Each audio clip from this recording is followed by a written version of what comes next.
जो disease cycle, ये disease का जो साइकिल होता है वो कितने स्टेज में होता है। Very very very very important, इससे क्वेश्चंस आता है माय डियर स्टूडेंट, इससे क्वेश्चंस डेफिनेटली पूछा जाता है। और आपको याद रखना है कितने स्टेज है, पहले तो यह याद रखना है। दूसरा, कौन कौन सी स्टेज है और कौन सी स्टेज में क्या होता है, तो ये सारी चीजें आपको याद रखना है। तो ध्यान देना, स्टेज ऑफ डिजीज में नंबर 1 पर आता है इंक्यूबेशन पीरियड। सुनो क्या होता है, जब बॉडी के अंदर कोई माइक्रो ऑर्गेनिज्म एंट्री करता है, जब बॉडी के अंदर कोई माइक्रो ऑर्गेनिज्म एंट्री करता है, तब ध्यान देना, तब जब कोई बॉडी के अंदर माइक्रो ऑर्गेनिज्म एंट्री करता है, तब तो वो या तो 1 होता है या 2 होते हैं या 100 होते हैं या 200 होते हैं या 500 होते हैं, समझ गए ना, इतने ही होते हैं।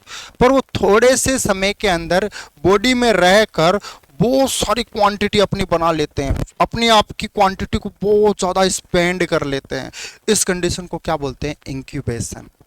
अच्छा, कहाँ से कहाँ तक, तो सुनो, यहाँ पर मैं एक छोटा सा ग्राफ बनाता हूँ, आपको ध्यान रखना है इस ग्राफ का। यहाँ पर मैं एक छोटा सा ग्राफ बना देता हूँ, ठीक है, ये समझ गए। यहाँ पर क्या है, यहाँ पर डेज है, डे, जैसे first day, second day, third day, fourth day, fifth day, 6 day, 7 day, 8 day, ठीक है। यहाँ पर 1 लाख, 2 लाख, 3 लाख, 4 लाख, 5 लाख, 6 लाख, 7 लाख या 8 लाख, ये लाख की क्वांटिटी में माइक्रो ऑर्गेनिज्म है। इसको बैक्टीरियल कर्व बोलते हैं, आगे बात करेंगे। सो यहाँ पर क्या हुआ, माइक्रो ऑर्गेनिज्म की एंट्री हुई, यहाँ पर एंट्री होती है, ठीक है। अब माइक्रो ऑर्गेनिज्म यहाँ से जब स्टार्ट होते हैं ना, तो वो धीरे धीरे ऐसे बढ़ते हैं। अचानक ऐसा नहीं है कि बॉडी में जाने के बाद भी 1-2 दिन का टाइम लगता है, जब वो हमारी बॉडी का एनवायरनमेंट समझते हैं, जब उनको पूरी तरीके से समझ में आ जाता है ना कि हाँ इस तरीके से बॉडी का एनवायरनमेंट है, तब वो अपनी संतति को जन्म देना स्टार्ट करते हैं, ठीक है। अब यहाँ तक पहुँचते ही हमारी बॉडी के अंदर आने लगते हैं सिम्टम्स, ये अपना पहला पॉइंट, ये ए। यहाँ पर आने लगते हैं सिम्टम्स, क्या आने लगते हैं, सिम्टम्स। और सिम्टम्स आएंगे तो हम क्या करेंगे, पेशेंट क्या करेगा, हॉस्पिटल जाएगा। हॉस्पिटल जाएगा तो वहाँ पर उसकी एंटीबायोटिक थेरेपी स्टार्ट हो जाएगी। फिर भी हमने क्या किया, इसको और बढ़ाया, एंटीबायोटिक थेरेपी स्टार्ट हो गई। अब ये थेरेपी स्टार्ट होने के बाद ये आएगा इस सिनेरियो में, ठीक है। अब यहाँ पर क्या हो रहा है, यहाँ पर ये क्वांटिटी बढ़ रही थी, यहाँ से ए, बी और इसको हम दे देते हैं सी, ठीक है। अब बी से सी तक क्या हो रहा था, जो बैक्टीरिया था वो नई नई संतति बना रहा था, नए नए बैक्टीरिया को बना रहा था, जिससे कि उनकी स्पीड कितनी 1 लाख थी, और मात्र दूसरा, तीसरा, चौथे दिन उसकी क्वांटिटी लगभग 5 लाख हो गई। इतनी स्पीड से बच्चे पैदा किए, ठीक है ना। 1 लाख से 5 लाख, 4 लाख बढ़ गए एक साथ। और सोचिए कितने से दिन में, 2 दिन, 48 घंटे में, समझ रहे ना। सो यहां से बी से सी तक पहुंचा, तब तक क्वांटिटी क्या हो गई, बहुत ज्यादा हो गई। अब क्या होगा, अब सुनना ध्यान से, अब यहां पर एंटीबायोटिक थेरेपी लगी, तो जितने माइक्रो ऑर्गेनिज्म थे उनमें से कुछ मरने लगे, पर नए बनने का सिस्टम पूरी तरीके से बंद नहीं हुआ। नए तो बन रहे थे पर कुछ मरने भी लगे, एंटीबायोटिक ने किल करना भी स्टार्ट कर दिया। तो अब ना तो ग्राफ ऊपर बढ़ रहा है, ना ग्राफ नीचे जा रहा है। क्यों, क्योंकि अगर 500 नए बने तो 500 की डेथ हो गई, 500 नए बने तो 500 की डेथ हो गई, 1500 नए बने तो 1500 की डेथ हो गई। तो ये ग्राफ क्या होता है, स्टेबल हो जाता है, फ्रीज हो जाता है और कांस्टेंट हो जाता है। अब इस ग्राफ में क्या होगा बच्चों, इस ग्राफ में अब क्या होगा, मॉडिफिकेशन होगा। अब ये ग्राफ कहां बढ़ने लगेगा, थोड़ा सा मैं ग्राफ की हाइट को छोटा कर दूं यहां से, ठीक है। अब ये ग्राफ क्या होगा, धीरे धीरे यहां से वापस नीचे उतरने लगेगा, और एक टाइम आएगा जब ये पूरी तरीके से नीचे उतर जाएगा, ठीक है। इस फेज को यहां पर, इसको हम क्या बोलते हैं, सी। और ये कौन सा है, ये यहां पर नॉर्मल आया, उसको डी, ठीक है ना। अरे सी तो 2 बार आ गया, तो इसको हम क्या बोलेंगे, इसको डी। और ये नॉर्मल आया, उसको क्या बोलेंगे, उसको बोलेंगे ई। समझ गए। ये पॉइंट आपको समझ में आया कि नहीं, ये मुझे बताओ जल्दी से। ये अगर समझ में आ गया ना, तो समझना आपने बहुत सारा कॉन्सेप्ट बैक्टीरियल कर्व का कंप्लीट कर लिया है, और आपको ये भी बहुत इजीली समझ में आ जाएगा, डिजीज साइकिल, ठीक है ना। ये बहुत इजीली समझ में आ जाएगा। तो यहां पर आप देखना, सबसे पहली चीज ये ए से लेकर सी तक का ड्यूरेशन, ए से सी क्या बोलेंगे, अगर ए से सी, अब पहले तो हम इनको नाम देते हैं ए से बी तक लॉग स्टेज, बी से सी तक लॉग स्टेज, सी से डी तक फास्टिजियम, ये यहां से यहां तक इसको बोलते हैं फास्टिजियम, फास्टिजियम या कांस्टेंट स्टेज, कांस्टेंट स्टेज, ठीक है ना। लॉग लॉग, इसी को तीसरा नाम होता है स्टेशनरी स्टेज, स्टेशनरी स्टेज, क्या होता है स्टेशनरी स्टेज। अब डी से लेकर ई तक का इसको क्या बोलते हैं, इसको डिक्लाइन स्टेज बोलते हैं, इसको रिहेबिलिटेशन बोलते हैं, इसको रिकवरी स्टेज बोलते हैं, रिकवरी स्टेज, ठीक है ना। तो ये स्टेजिंग है। अब थोड़ा सा इनमें से यूनिक पॉइंट एग्जाम में पूछे जाते हैं, और वो यूनिक पॉइंट क्या होंगे, तो ध्यान देना, ए से लेकर सी तक का पीरियड क्या कहलाता है, मतलब जब बॉडी के अंदर एंट्री हुई, माइक्रो ऑर्गेनिज्म की एंट्री हुई, तब से लेकर फर्स्ट सिम्टम्स आता है, उस तक का ड्यूरेशन क्या कहलाता है, तो इसको बोलते हैं बच्चों इंक्यूबेशन पीरियड। क्या कहते हैं, इंक्यूबेशन पीरियड। इसी को हम क्या कहते हैं, इंक्यूबेशन पीरियड। की कितना टाइम लगा उसको उस लेवल तक पहुंचने के लिए जहां से बॉडी से सिम्टम्स निकलते हो, उस लेवल तक पहुंचने में जितना समय लगता है उसको बोलते हैं इंक्यूबेशन पीरियड।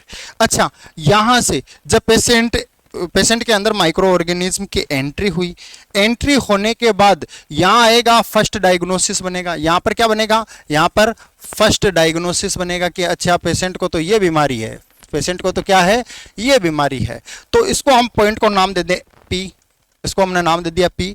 तो ए से पी, ए टू पी, मैं यहां पर लिख दूं ए टू पी, ये कौन सा पीरियड कहलाएगा, इसको बोलेंगे विंडो पीरियड। क्या कहेंगे, विंडो पीरियड।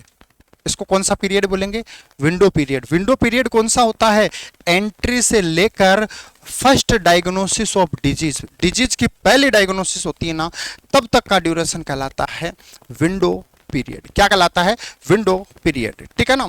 समझ में आया, हाँ जी, बहुत बढ़िया। अब आ जाओ वहां पर डायमेंशन कौन कौन से हैं, dimension stage of disease cycle कौन कौन सी है। तो पहला इंक्यूबेशन पीरियड, मैंने कहा बॉडी के अंदर एंट्री करने से लेकर फर्स्ट सिम्टम तक का ड्यूरेशन, ठीक है। तो time from entry of infection to appear of first symptoms, यही था ना, यही बताया था। पहला सिम्टम्स, बॉडी के अंदर इन्फेक्शन की एंट्री, प्रवेश से लेकर पहला सिम्टम्स आता है, तब तक का ड्यूरेशन इंक्यूबेशन पीरियड कहलाता है। और इस पीरियड में क्या करता है, जैसे एक फीमेल 9 महीने तक कंटिन्यूअसली क्या करती है, अपने बॉडी की साइज को बढ़ाती है और बाद में बेबी को डिलीवर कर देती है। तो वैसे ही पहले लाग फेज आई, उसके अंदर बैक्टीरिया क्या करेगा, अपनी बॉडी की साइज को बढ़ाएगा। सारे बैक्टीरिया अपनी बॉडी की साइज को बढ़ाएंगे जितने बॉडी के अंदर है। और उसके बाद क्या होगा, उसके बाद ग्रोथ एंड डेवलपमेंट, डिवीजन होगा, और डिवीजन से बहुत सारी संतति बनेगी, जिससे कि ये ग्राफ यहां से उठकर यहां चला जाएगा, ठीक है। तो यहां पर ऑर्गेनिज्म की ग्रोथ और मल्टीप्लाई होंगी, डिवीजन होगी, डॉटर सेल बनेगी। दूसरा प्रोड्रोमल स्टेज, या इसी को प्रोड्रोम बोलते हैं, पूर्व लक्षण काल, लक्षण आने से पहले, सिम्टम्स आने से पहले, प्रीड्रोमल स्टेज, जैसे यहां से लेकर यहां तक, है ना, यह है प्रोड्रोमल स्टेज। तो सुना, इसमें सिम्टम्स इंडिकेट डिजीज ऑनसेट, जैसे बॉडी में थकान होगी, मेलास होगा, बीमार बीमार जैसा लगना, थकान होना, बहुत ज़्यादा इरिटेशन होना, है ना, एनर्जी लेस फील करना, है ना, वो सब इसी के अंदर आएगा। मेलास का मतलब क्या है, मेलास का मतलब बंदा बीमार नहीं होता पर बीमार जैसा लगता है, उसको महसूस होता है, उसको बोलते हैं मेलास, ठीक है ना। सो याद रखना, ये आपको देखने को मिलेगा प्रोड्रोमल स्टेज में। अगला तीसरी स्टेज कौन सी आती है इसी के अंदर, dangerous as patient is highly contagious, ये खतरनाक है क्योंकि रोगी अत्यधिक संक्रामक होता है। ये जो प्रोड्रोमल स्टेज है ना, वो डेंजरस है, क्यों, क्योंकि यहां से यहां तक अगर आप देखेंगे ना, तो देखो बैक्टीरिया का लोड होता है ना बॉडी में, वो ज्यादा होता है। व्यक्ति क्या कॉन्टाजियस है, क्योंकि यहाँ माइक्रो ऑर्गेनिज्म की क्वांटिटी 5 लाख के आसपास में, और बड़ी कॉम्प्लिकेटेड इन्फ्लामेटरी कंडीशन है। तो याद रखना, यहाँ पर ये पॉइंट भी इंपॉर्टेंट आता है, एग्जाम की दृष्टि से पूछ लिया जाएगा कि भाई बताइए स्टेज ऑफ डिजीज साइकिल के अंदर वो कौन सी स्टेज है जो सबसे ज्यादा हाईली कॉन्टाजियस है, तो प्रोड्रोमल स्टेज। कौन सी, प्रोड्रोमल स्टेज, ठीक है, ये सबसे डेंजरस होती है। तीसरी स्टेज आती है जिसको बोलते हैं फास्टिजियम या फुल स्टेज ऑफ इलनेस, या फिर इसी को बोलते हैं स्टेशनरी स्टेज।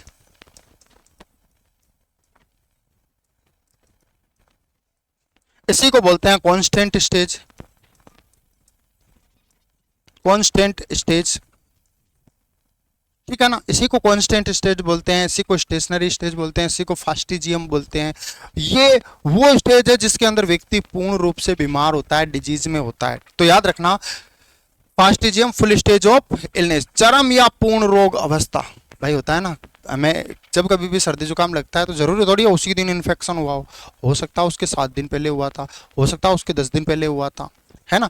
तो ये इंडिकेटर है, उस समय इन्फेक्शन है ना, उसका इंक्यूबेशन पीरियड होता है, उसके बाद में सिम्टम्स आते हैं, ठीक है ना।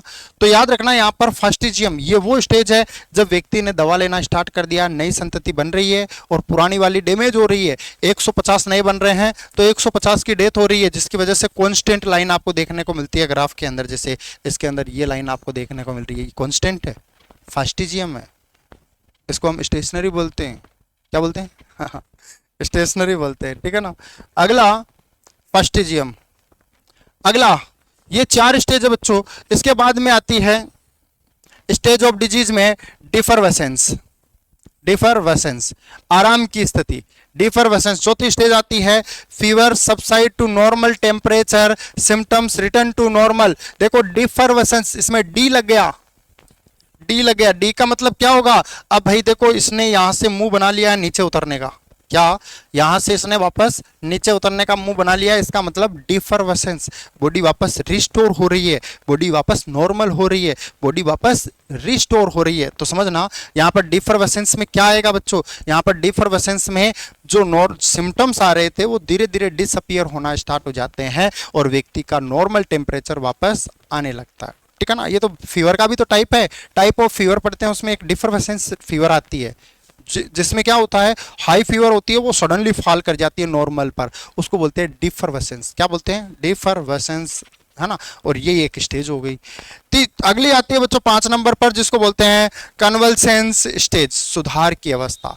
कन्वल्सेंस stage, period of recovery after disease और ऑपरेशन। देखो जी, ऑपरेशन करते हैं ना तब भी बंदे को 2-3 दिन का समय चाहिए रेस्ट करने के लिए, जब वो रेस्ट करता है रिस्टोरेशन ज़्यादा होता है। उसी प्रकार जैसे बॉडी के अंदर इन्फेक्शन होता है तो उस इन्फेक्शन की कंडीशन को वापस रिस्टोर होने में समय लगता है, और वो समय इसके अंदर हम कंसीडर करेंगे डिफरवेसेंस, और दूसरा कन्वल्सेंस स्टेज, सुधार की अवस्था। क्या होता है, जो ग्राफ इस तरीके से बढ़ा था ये ग्राफ सडनली इस तरीके से फॉल करके नॉर्मल लेवल पर पहुंच जाता है, इसको बोलते हैं डिफेक्शन स्टेज। कौन सा, डिफेक्शन स्टेज। कौन सी,